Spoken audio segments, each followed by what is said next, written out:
Hello everyone, ReeferGil here. In today's video, we're going to do a quick update on the Nano tank's progress. But before we go upstairs to do the Nano tank update, I want to do a quick channel announcement on behalf of Rico from Rico's Reef Tanks. You see, Rico's Reef Tanks channel was suspended, which I could empathize with because about 2 years ago, my channel too was suspended. I was able to get my channel back and everything back on track. However, since Rico is building a brand new 600 plus aquarium from scratch, he's decided to rebrand his name to Rico's Aquariums. The link to that is down below. If you've never heard of him, it's a good chance to go ahead and start following him with this new build. If you have been following him and don't know where his channel went, now you know. His channel link is down below. Go ahead and hit that subscription button and get over to Rico's Reef Tanks, aka Rico's Aquariums, which is a brand new channel now. Rico's Aquariums. Link is down below.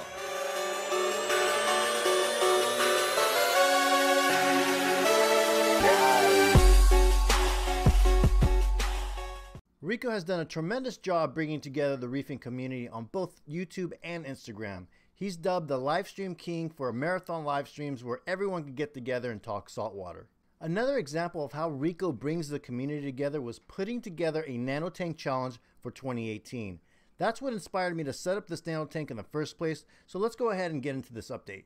This is an all-in-one innovative marine fusion 20-gallon aquarium. I'm running a Radion XR15 which is synced with the Radion lights over the 100-gallon tank. The rear compartment acts like a mini sump area where all your filtration equipment could be installed. They make just about any piece of equipment a large aquarium would use, but just smaller and more compact to fit in the rear area. Right now I have dual return filters on each end of the tank. I can't say these filter socks work all that great. They have small gaps where detritus slips into and settles at the bottom of the rear chambers, as you'll see in just a minute. I'm running a 50-watt Cobalt Neotherm heater which works great so far. I have a few marine bioballs inside this nylon bag. After lifting the bioballs, you can catch a glimpse of the detritus rising from the bottom of the compartment. Unlike the Marine Pure BioBlocks, the Marine Pure BioBalls do not disintegrate and make a huge mess, which is a huge plus in my book. The bioballs are designed to be extremely porous so that they can further assist the live rock in housing beneficial bacteria to prevent ammonia spikes. I also added this Afs Automatic Feeder from Neptune Systems, which is currently offline right now. Once I get another fish or two, I'll start automatically feeding whenever I'm away from the tank for an extended period of time. This Tunze Nano osmolator has worked flawlessly. I have a Tunze Auto Top-Offs pump sharing the fresh RODI reservoir with the 100-gallon tank. This Auto Top-Off reservoir is connected directly to my RODI system downstairs and automatically fills itself up. I made a video on how I put this all together. The link to that will be down below in the description. This Ecotech MP10 is beast in a little tank like this. All kinds of flow. I think I found the sweet spot at about 30% power. This seems to be where the pump is strong enough to lift detritus up but not the sand bed. The pump is controlled with my apex and changes to different flow patterns every few hours, which will be more important whenever I get some corals in here. Okay, let's move on to the fun stuff, the livestock. I purchased this pair of black and white snowflake clownfish. Are they not beautiful or what? After drip acclimating them, I placed them directly into the tank. I called my wife over to the tank who just sat there and stared at them. She was clearly impressed with how beautiful they were. Well, so that's how I translated her silence anyhow. She then looked at me and paused. Well, let's just say I misread her. She reminded me that we had agreed that the black and white snowflakes looked too similar to the black and white Ocellaris clownfish in the big tank. She wanted the orange and white fancy snowflakes. Oh, that's right. So out they went and I made the drive back to Hayward, California to visit one of my favorite fish stores. Aquatic Collection is one of the cleanest stores with one of the largest selections of fish and dry goods in the Bay Area.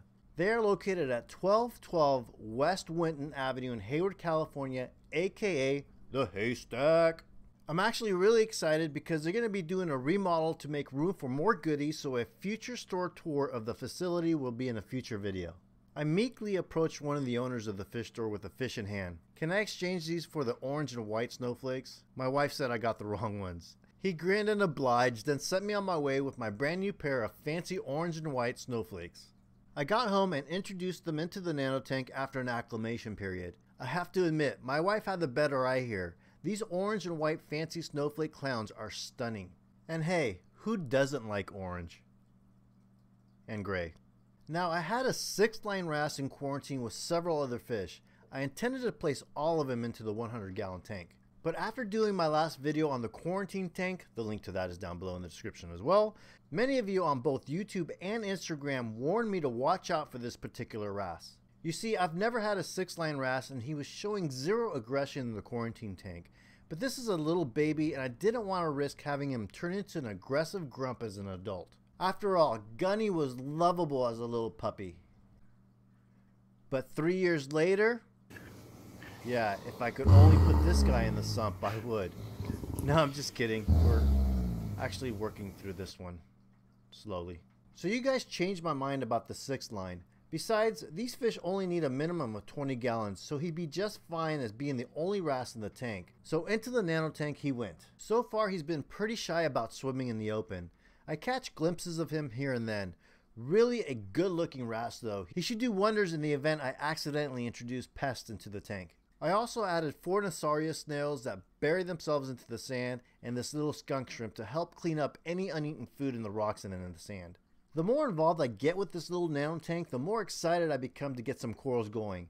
With that said, patience is key, especially with a little nano tank like this. So that'll do it for this update. If you're new to the channel, hit that subscription button. If you enjoyed this video, hit that like button.